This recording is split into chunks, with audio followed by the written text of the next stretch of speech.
Avoid alts for the short term. Point 12. Some will die. Yeah, so some alts will definitely die. I don't know which ones. The smaller ones probably less likely to do well. For now, what I'm technically ETH is an alt, and yeah, it's got lots of flaws. I know that, but I think if you wanted to be super safe, when you're trying to time this low, just buy Bitcoin or ETH. Just stick to ones that are most likely, that are 99.99% going to stay alive.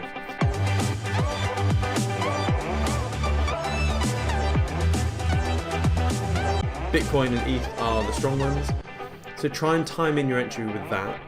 And then if you do have a selection of other alts you want to have in your portfolio, then so be it down the line.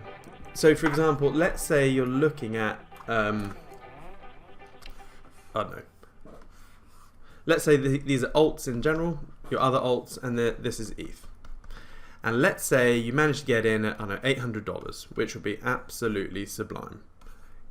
Big win, well done. And at the same time, alts are also crashing, and you're like, oh, do I buy alts or ETH or whatever?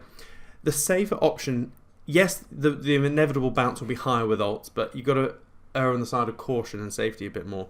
So time your entry over here in ETH, and then eventually when ETH starts reversing or whatever, and let's say, this period here is like 3 months, and we're now starting to reverse, and everything is safe. There's no, FTX bollocks has passed us, all that sort of stuff. There's no tail risk. Tether's definitely not going to die, or whatever it may be.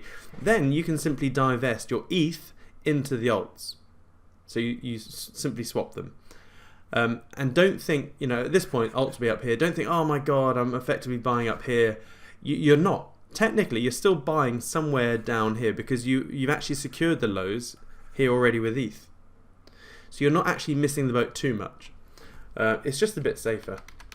Like, for example, if you go back a week, people would say Solana is a pretty much no-brainer, solid asset. I'm massively rethinking my Solana position, and that's I've gone full circle that in the space of 3 days. I went from not liking Solana, not wanting to touch it, then looking at Google Cloud becoming a delegator or validator and going, maybe I should have it. And now I'm thinking, actually, I don't want to touch it. So again, you've got to be fluid.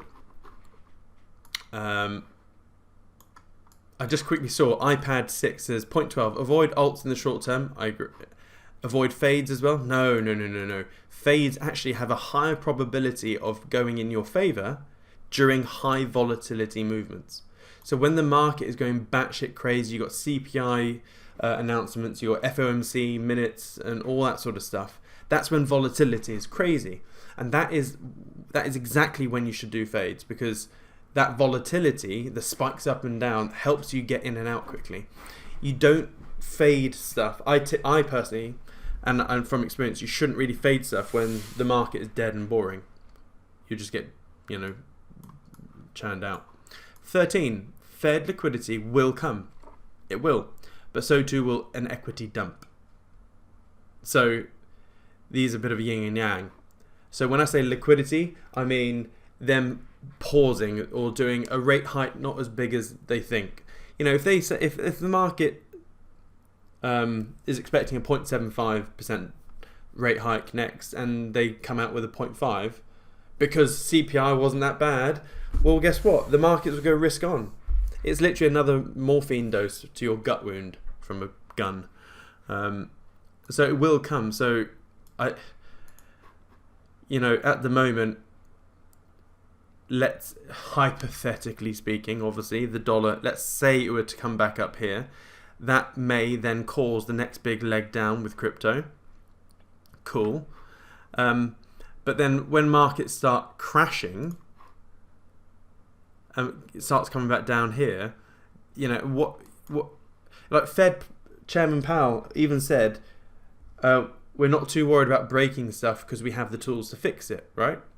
Well, that tool for fixing it is Fed liquidity, whether it's dropping rates or lowering or increasing rates at a slower pace, or literally just doing printing. So it will come, and that is what's going to help us exit this bear market.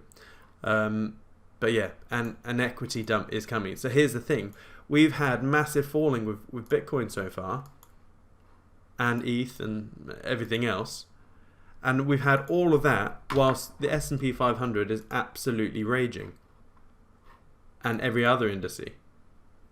What do you think will happen to Bitcoin when this eventually dies?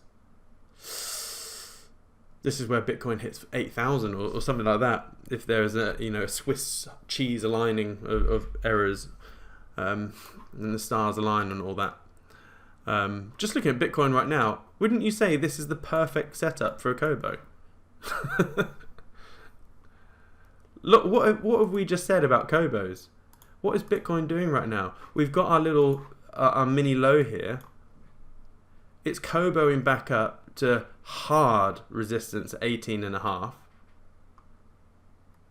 So 18.5 to 15.5, that's $3,000.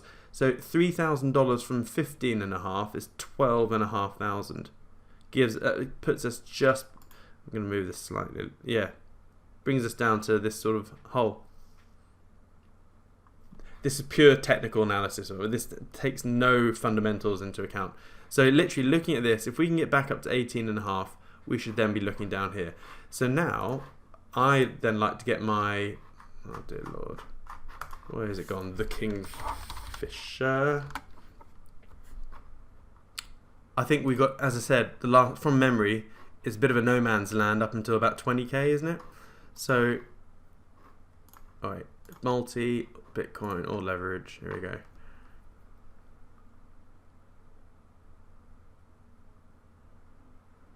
Yeah, doldrums until basically 20. So looking at this, there's actually nothing stopping a little spike up to, I would say, to 22k. Because, I mean, this is a heavy wall of stop losses, right?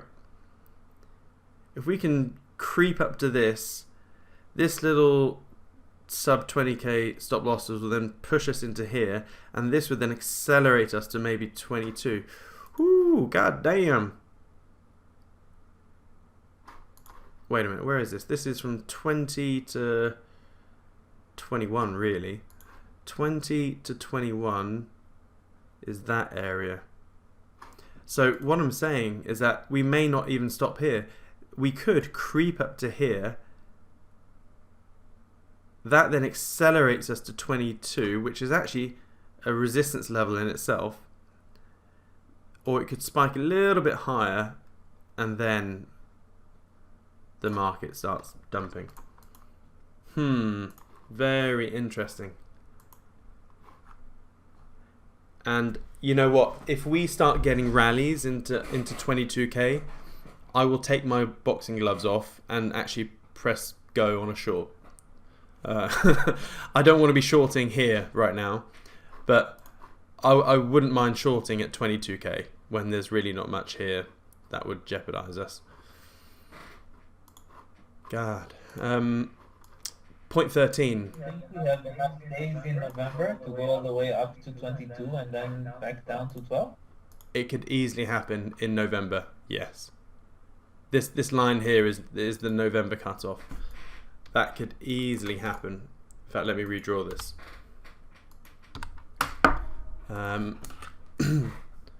saying this is a could.